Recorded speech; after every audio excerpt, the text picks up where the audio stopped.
Hi everyone, it's Kathy Laird, and I am accompanying the PDF that I've put in your mail with just a very brief video. We just finished up our First Communion parent information session, and so as a reminder for those of you who did attend and for those of you who are unable to attend, I wanted to provide just very brief explanation of what can be expected. So we have worked hard working with the diocese to try to come up with ways to allow the sacraments to be received while doing the social distancing and the protocols that have been in place for these public masses.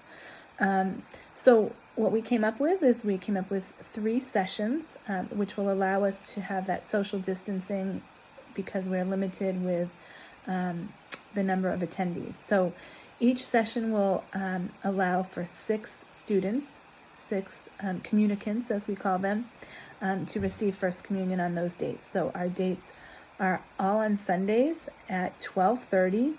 The Mass is likely to be under an hour because there's so few kids attending each session. And those dates we start with Sunday, July 12th, Sunday, July 19th, and Sunday, July 26th. And so those are the 3 Sundays from which you can choose. And there again there'll be a limit, 6 students per session.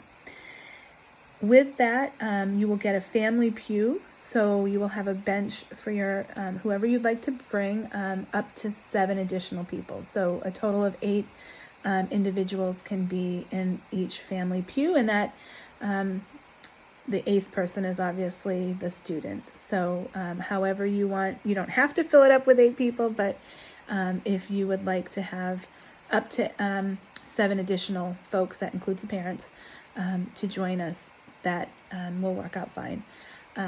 All of this needs to be done through registration. So tomorrow morning, beginning at 9 o'clock, you will receive a Flock Note message. And that Flock Note message will link you to a Flock Note sign up. That will allow you to pick, it's on a first come, first served basis, and that will allow you to pick one of those 3 dates for your child to receive First Communion. When the 6 spots are full, that session will close and you will have to look at an alternate date. So that will start tomorrow at 9 a.m. And again, that will be done through Flock Note. After you register there, at some point in the next few days or next week or so, we ask you to then also, and I'll send you links to all of this also on into your email. We'd like you to also go to our parish website at christthekingparish.com and scroll to the Faith Formation page. And when you do the drop-down menu, you come to Youth Faith Formation, and that's our main Faith Formation information page. There will be a link on there as well, and that registration will accompany the reservation that you made on Flock Note. The information we need on our website will be the names of all of the individuals that you intend to have in your family pew.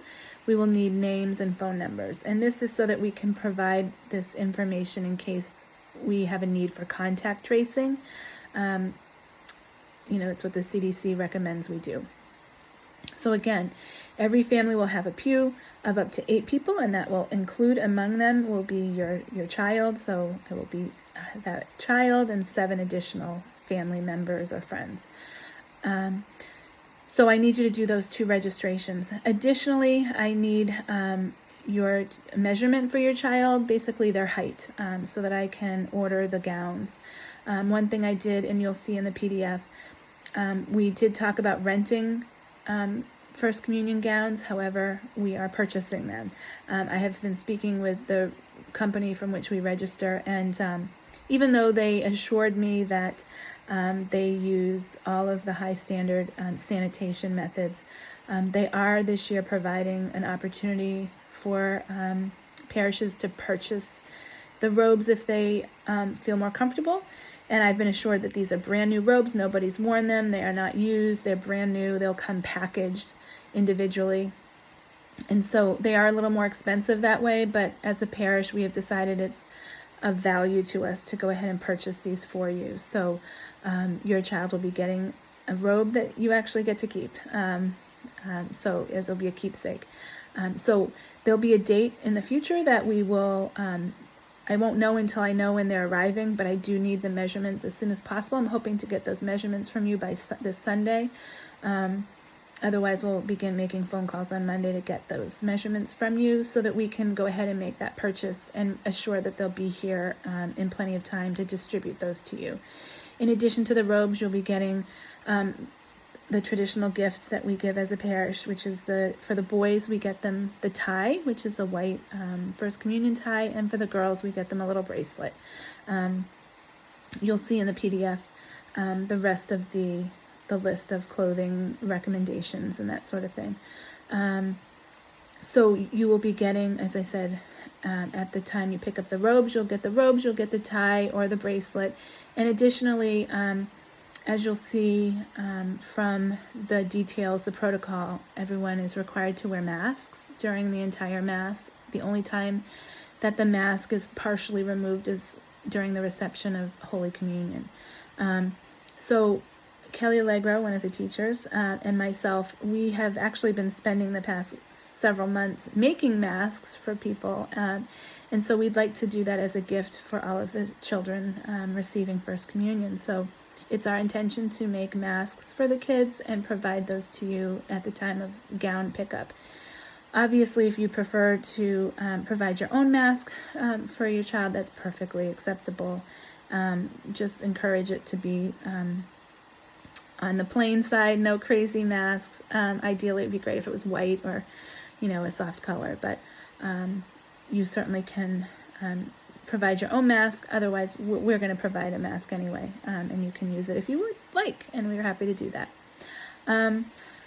So please review the PDF that I'm providing as it goes into great detail about kind of the protocol and the restrictions that we're bound by to be able to do these sacraments. First and foremost will be the need for guests to come in and go directly to the family pew. So there won't be the opportunity to kind of linger and take pictures before the Mass. And then immediately following the Mass, we're going to ask everyone to depart and go outside, where we will take individual photos outside. And through the magic of technology, we'll be able to take all those photos and put them together into one framed photo to make sure we add these children to our Hall of Fame, right? Our wall of fame in the hallway, where all of the First Communion and confirmation photos reside. So we will do that and have photos done for you.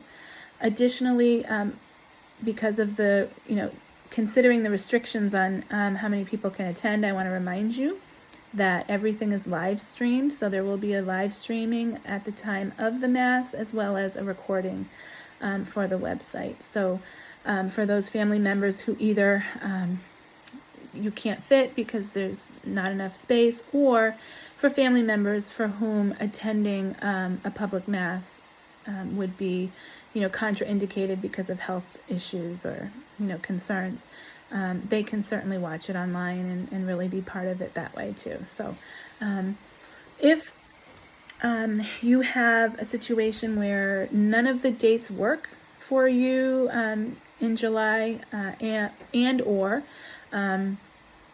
there are health concerns, in other words, maybe there's immunity issues or family members for whom you'd like to be there and they can't because of our current COVID issues.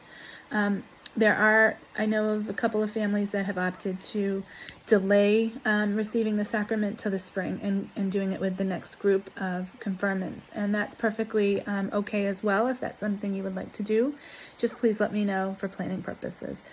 The student does not need to retake the class or anything like that. It would just be a refresher as it comes close to that time. And that's also with the hopes that, we're back to some kind of normalcy at that time. But that's certainly an option. If none of the dates work for you, and yet you don't want to wait till next spring, we can work something out also where your child will receive individually at one of the regular masses. So I don't want you to feel hopeless that this isn't going to happen this year if those dates that are provided either fill up or you don't work for you. So we'll work with you on making this happen, because the most important thing is that the children will receive Jesus in Holy Communion.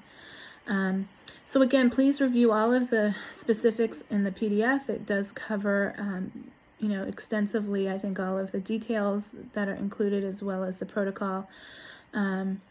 Again, masks are really important.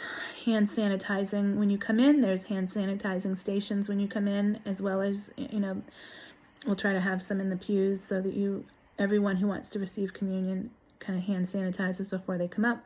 I will have a virtual video rehearsal. So that will be done and emailed to you, so you can review that with your child and practice with them. It will be a little different in that if you haven't been to the public mass or watched it online, reception of communion is a little different right now for health reasons. And right now Father Healy has a plexiglass box that he's able to distribute communion with. So I think it's really helpful if you haven't been able to go to Mass or haven't watched one of the live Masses on our website, please do so with your child, just so they can see how it looks a little different. And while this will be a very different way that we've had First Communion, it will still be equally as important and special, because ultimately, again, your child is receiving Jesus for the first time, and it's